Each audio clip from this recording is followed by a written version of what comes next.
चाहे कितना भी अभागा मनुष्य हो, सुबह 3 बजे से 6 बजे उठकर ब्रह्म मुहूर्त में कर दो यह काम, जो चाहोगे वह मिलेगा। एक समय की बात है, माता पार्वती ने भगवान शिव से पूछा, स्वामी मैंने देखा है कि चाहे कितना ही अभागा मनुष्य हो, अगर वह सुबह के समय ब्रह्म मुहूर्त में उठता है तो वह बहुत ही सुखी रहता है, ऐसा क्यों? मुझे ब्रह्म मुहूर्त का रहस्य बताइए। तब भगवान शिव ने कहा, हे देवी, मैं आपको इस प्रश्न का उत्तर एक कथा के माध्यम से बताऊंगा। कृपया आप इस कथा को ध्यान पूर्वक सुनना, और जो भी मनुष्य इस कथा को पूरा सुनेगा वह कभी भी इस अवसर को अपने हाथ से नहीं जाने देगा। ब्रह्म मुहूर्त का रहस्य जानकर पूरा जीवन बदल जाएगा। भगवान शिव कथा को सुनना प्रारंभ करते हैं और माता पार्वती से कहते हैं, बहुत समय पहले की बात है, काशी में दीनू नाम का एक लड़का रहता था। वह लड़का बड़ा ही अच्छा था, लेकिन एक गलत आदत थी, वह देर तक सोता रहता था। सुबह उसे जगाने के लिए घर वाले कई प्रयास करते थे, परंतु वह रोजाना सुबह देर तक ही उठता था। वह लड़का कभी 9 बजे से पहले नहीं उठता था। जब वह बालक था तब परिवार वाले ने सोचा कि जब यह बड़ा हो जाएगा तो इसकी आदत में सुधार हो जाएगी, परंतु वह लड़का जैसे जैसे बड़ा होता गया उसकी यह आदत और भी ज़्यादा गहरी होती चली गई। दुनिया इधर से उधर हो सकती थी, लेकिन वह लड़का कभी भी जल्दी नहीं उठ पाता था। उसके पिता उसकी इस आदत से बहुत ज़्यादा परेशान रहने लगा। वो उस लड़के को ढेरों नकारात्मक शक्तियों ने घेर लिया। वह सभी को पलट कर जवाब देता था और दिन भर उदास रहता था। इसका असर उसके स्वास्थ्य पर भी पड़ रहा था। जब उस लड़के को यह पता लगा कि उसके सारे मित्र सफलता को प्राप्त कर चुके हैं, तब वह और भी ज़्यादा चिंतित हो गया और ईश्वर को कोसने लगा। वह बार बार यही कहता था कि मेरी किस्मत ही खराब है, परंतु उसके पिताजी अच्छी तरह से जानते थे कि उस लड़के के असफल होने के पीछे क्या कारण है। भगवान शिव ने कहा, देवी, फिर एक दिन की बात है, उसके पिता को किसी सन्यासी के बारे में पता चला। उसने तुरंत अपने बेटे की समस्या को लेकर उस सन्यासी के पास जाने का निर्णय लिया। सन्यासी को बेटे की आदतों के बारे में बताया और सन्यासी ने कहा कि कल आप अपने बेटे को इस आश्रम में आने को कहिए। फिर उस लड़के का पिता अपने घर की ओर चला गया।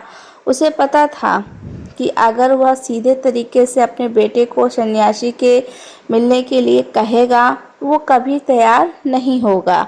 उसने अपने बेटे को अपने पास बुलाया और कहा, तुम्हारे सारे मित्र जीवन में सफलता प्राप्त कर रहे हैं, क्या तुम सफल होना चाहते हो? लड़के ने उत्तर दिया, जरूर पिताजी, परंतु सब भी मैं अपने मित्रों से उनकी सफलता का रहस्य पूछता हूँ तो वह मुझे कुछ नहीं बताते। भगवान शिव ने कहा, देवी, फिर उसके पिता ने कहा कि मुझे यह रहस्य पता चल गया है कि वह सभी क्यों सफल होते जा रहे हैं।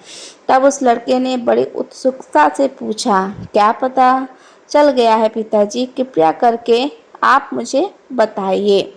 उसके पिता ने कहा कि कल सुबह तुम्हें एक सन्यासी के आश्रम में जाकर उनसे मिलना है। यदि तुम वहां पर समय से पहुंच गए तो वह सन्यासी तुम्हें ऐसा मंत्र बताएगा जिससे तुम सफल हो जाओगे, परंतु एक समस्या है। लड़के ने कहा, पिताजी, मैं पूरी रात जागता रहूंगा और सुबह सन्यासी से मिलकर आऊंगा। उसके पिता ने कहा, ठीक है, तुम वहां जाकर उस सन्यासी की आज्ञा को मानना। पिताजी की बात सुनकर वह लड़का बहुत अधिक खुश हुआ। जीवन में पहली बार रात्रि में वह जागता रहा, परंतु थोड़े ही समय में उसे नींद आ गई और वह सो गया। फिर अगली सुबह वह उठा तो उसे पता चला कि सन्यासी से मिलने का समय समाप्त हो चुका था। उसके पिता ने लड़के की तरफ देखा और कहा, तुम जीवन में कभी सफल नहीं हो पाओगे, जाओ जाकर सो जाओ। पिता की यह बात सुनकर उस लड़के को बहुत दुख हुआ। उसने मन ही मन स्वयं को चुनौती दे दी कि कल सुबह वह सन्यासी से मिलने अवश्य जाएगा। उसने अपने पैर में एक छोटा सा घाव बना लिया, जिससे दर्द के कारण उसे रात भर नींद नहीं आई। भगवान शिव ने कहा, देवी, यह ऐसा पहला अवसर था जब उसने अपने जीवन में पहली बार सूर्योदय देखा था। वह तुरंत ही तैयार होकर सन्यासी से मिलने के लिए चला गया। आज उसका अनुभव कुछ अलग ही था। वह बेहद शांत महसूस कर रहा था। चलते चलते वह लड़का जैसे ही सन्यासी के आश्रम में पहुंचा तो वह वहां उसने देखा कि सन्यासी और उसके सभी शिष्य ध्यान लगाकर बैठे हुए थे। भगवान शिव ने कहा, देवी, फिर सब ध्यान का समय समाप्त हुआ तब लड़का उस सन्यासी के पास पहुंचा और उन्हें प्रणाम करते हुए बोला कि आपके पास कोई ऐसा ऐसा मंत्र है जिससे मैं सफल हो सकता हूँ? कृपया करके मुझे वह मंत्र बताइए। मैं भी अपने मित्रों के समान सफल होना चाहता हूँ और अच्छा जीवन जीना चाहता हूँ। भगवान शिव ने कहा, हे देवी। फिर सन्यासी ने मुस्कुराए और बोले, अच्छा, तो तुम वही बालक हो। तुम्हारे पिताजी मुझसे मिलने आए थे और उन्होंने तुम्हारे विषय में मुझे सब कुछ बता दिया था। मैं तुम्हें वह मंत्र अवश्य बता देता, परंतु अब लड़के ने जैसे ही परंतु शब्द सुना तो लड़का घबरा गया। उसने पूछा, परंतु क्या गुरुदेव? तब सन्यासी बोला, मैं तुम्हें वह मंत्र तो बताऊंगा, परंतु अगले 21 दिनों तक तुम्हें मेरी आज्ञा माननी होगी। मैं तुम्हें वह मंत्र 21 दिनों के बाद बताऊंगा। तब तक मैं तुमसे जो भी कार्य कहूँगा तुम्हें वह करना होगा। यदि तुम असफल हुए तो यह कार्य बीच में ही तुम्हारा संकल्प टूट गया तो उस मंत्र का असर नहीं होगा। दृढ़ निश्चय के साथ उस लड़के ने कहा कि मुझे आपकी सारी आज्ञा स्वीकार है। मैं अगले 21 दिनों के लिए आपका दास हूँ। आप जो भी कहोगे मैं वही कार्य करूँगा। मुझे केवल और केवल उस मंत्र के बारे में जानना है। भगवान शिव ने कहा, देवी। फिर सन्यासी ने उस लड़के से कहा कि ठीक है, कल से तुम्हारा कार्य शुरू होगा। तुम उसी आश्रम में निवास करोगे। वह लड़का आश्रम में निवास करने के लिए तैयार हो गया। सन्यासी ने कहा कि यहाँ रहते हुए तुम्हें ब्रह्म मुहूर्त में उठना होगा और दूसरे शिष्यों के तरह ध्यान और तप करना होगा। साथ ही आश्रम के कार्यों में सहायता करनी होगी। ध्यान रहे, यह संकल्प टूटना नहीं चाहिए। भगवान शिव ने कहा, देवी। अब लड़का सन्यासी की बात से सहमत हो गया और अगले दिन से उसके कार्य के दिन की शुरुआत थी। इस बार उसने दृढ़ निश्चय किया, परंतु 1 सप्ताह बीतने के पश्चात ही उसका संकल्प टूट गया और वह 8वें ही दिन देर तक सोता रहा। जब वह नींद से जागा तो उसने कहा कि मुझसे कितनी बड़ी भूल हो गई है। वह रोते हुए सन्यासी के पास पहुंचा और कहने लगा, हे गुरुदेव, मेरा संकल्प तो टूट गया। अब मैं जीवन में कभी सफल नहीं हो पाऊंगा। सन्यासी ने उसे समझाते हुए कहा कि एक बार फिर से शुरुआत करो, फिर से संकल्प करो। फिर लड़के ने सन्यासी से पूछा कि सुबह उठना इतना आवश्यक क्यों होता है और यहाँ पर सभी लोग इतनी जल्दी क्यों उठ जाते हैं? भगवान शिव ने कहा, हे देवी।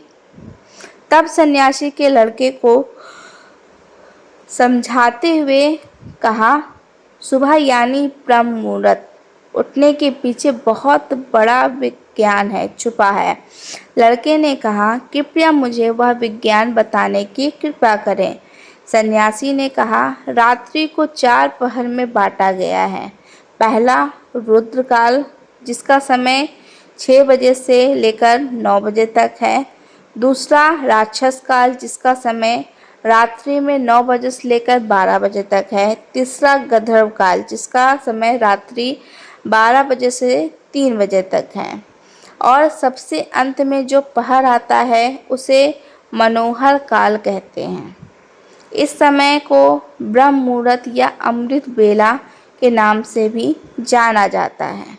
इसका समय भोर 3 बजे से सुबह 6 बजे तक होता है।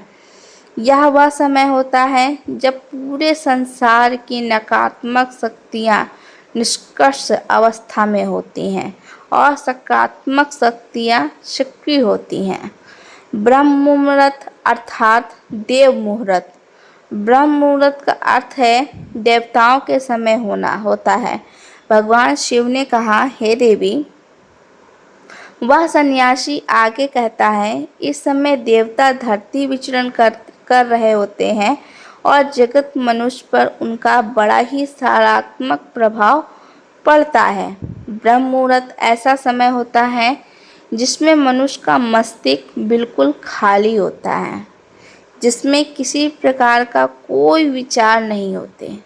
और जब इस समय व्यक्ति अपनी पुस्तक खोलकर बैठकर अध्ययन करते हैं तो उन्हें सब कुछ जल्दी याद भी होता है और यह लंबे समय तक याद रखता है। यह ऐसा समय जिसमें हम ज्ञान को समझने का प्रयास करते हैं। इसी कारण आश्रम के सभी शिष्य और संसार में बहुत से ज्ञानी लोग ब्रह्म मुहूर्त में ही उठ जाते हैं। प्राचीन काल में रोशनी का कोई स्रोत नहीं होने के कारण लोग अपने दिन का समापन सूर्यास्त के साथ आरंभ सूर्योदय के साथ करते हैं।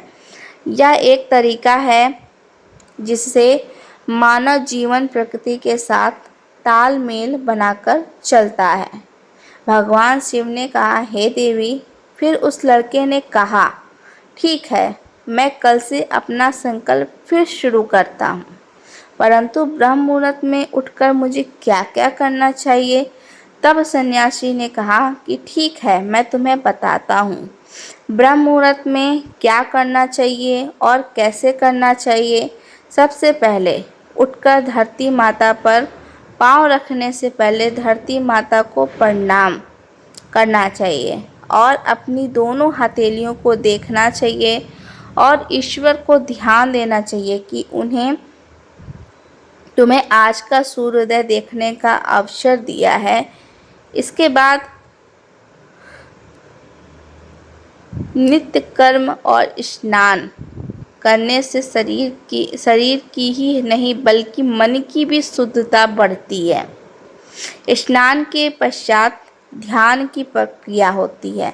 ब्रह्म मुहूर्त में ध्यान अवधि 21 दिन तक होती है। इस विधि का उपयोग तब किया जाता है जब आप अपनी कोई मनोकामना पूर्ति चाहते हैं। यह ऐसा समय होता है जब व्यक्ति अपने आज्ञा चक्र और सक्रिय करने पर काम करते हैं। भगवान शिव ने कहा है, देवी।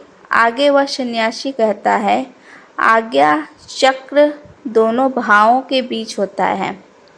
यह संकल्प का स्थान भी कहा जाता है। अगर इस चक्र पर ध्यान केंद्रित किया जाए और अपनी मनोकामना को बार बार दोहराया जाए तो मात्र 21 दिनों के भीतर वह मनोकामना पूरी हो जाती है। अगर आपके मन में कोई अधूरी मनोकामना है और आप उसे पूरी करना चाहते हैं, तब उसे सबसे पहले उस मनोकामना का स्पष्टीकरण कर लें। आपको क्या चाहिए यह निर्णय अवश्य लें।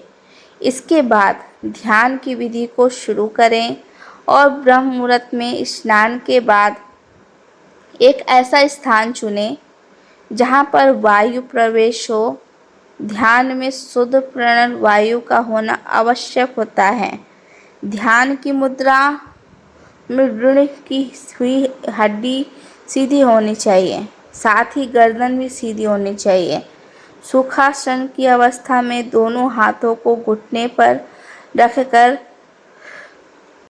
आंखें बंद करके बैठ जाएं, हाथों की मुट्ठी को बंद कर लें और 2-3 मिनट तक बिल्कुल शांत हो जाएं। जब आपका शरीर स्थिर हो जाए और श्वास भी शांत हो जाए, तब उसके बाद अपना सारा ध्यान आज्ञा चक्र पर लगाएं। इस दौरान लंबी गहरी सांस लें और सांस को रोककर इस समय आप अपनी इच्छा को मन ही मन दोहराएं और अपने मन का इष्ट देव और देवी देवताओं, गुरुजनों का चिंतन करें। भगवान शिव ने कहा, देवी, उस सन्यासी ने कहा, जब सांस को रोकना कठिन हो जाए तब धीरे धीरे सांस को बाहर की ओर छोड़ें। सांस को नाक से भरें और मुख से बाहर छोड़ें। इस प्रक्रिया को 3 से 4 बार